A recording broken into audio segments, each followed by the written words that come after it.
Faire analogie avec la Bible, il fait partie de ce qu'on appellerait les catégories prisées, les catégories privilégiées, les anawim, les pauvres, la veuve, l'orphelin, voilà, celui qui est malade, celui qui n'a pas où dormir, celui dont la vie est menacée, voilà. Le migrant est mis dans ces catégories-là et c'est tellement important que lorsque dans l'islam on a récolté tout l'argent et tous les biens de la zakat c'est l'aumône légale qui est différent de la petite aumône que je donne à celui qui fait la manche devant l'église, que je donne à celui qui est assis sur son tapis dans le métro, ça c'est autre chose, c'est la sadaq. Voilà, il y a la sadaq et la zakat, c'est l'aumône légale qui est donnée à la fin du ramadan. Et le musulman ne doit pas manger le repas de rupture du jeûne de ramadan, le repas du Eid al-Fitr, il ne doit pas le manger tant qu'il ne s'est pas acquitté de donner la zakat, l'aumône légale, qui est calculée sur un pourcentage bien défini sur le revenu. Et parmi les cibles privilégiées auxquelles sont destinées cette zakat, cette aumône légale, c'est le réfugié, Ibn al-Sabil.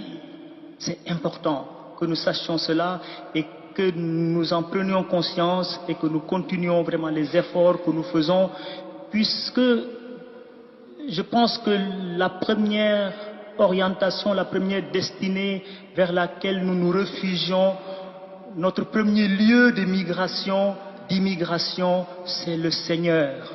Nous nous réfugions vers Dieu. Dieu est notre refuge. Il est important dans les rencontres, à mon avis, islamo-chrétiennes, qu'on puisse camper le débat là.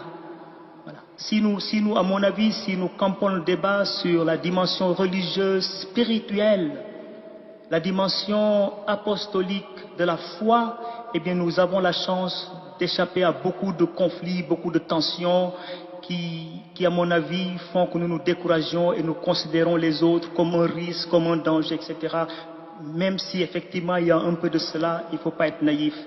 Le premier, en tout cas dans l'islam, dans le Coran, l'immigré, le réfugié, c'est d'abord auprès de Dieu. Vous l'entendez souvent dans les discours, dans les mairies ou dans n'importe quelle réunion avec les musulmans, quand ils prennent la parole, la première chose qu'ils disent, Bismillah ar-Rahman ar-Rahim, et seconde chose, A'ouzou billah minash shaitan rajim, A'ouzou billah, je cherche refuge auprès de Dieu. Parce que le plus grand danger, à mon avis, face à un migrant, c'est l'ignorance, c'est de ne pas le connaître. Connais-tu ton frère musulman qui est en face de toi? Et dire à ton frère musulman, est-ce que tu me connais assez? Faisons connaissance, cela est important. Et faire connaissance est une chose merveilleuse dans le Coran. Dieu va dire, je vous ai fait hommes et femmes, je vous ai créé d'ethnies, de tribus, de langues, de couleurs différentes pour que vous fassiez connaissance.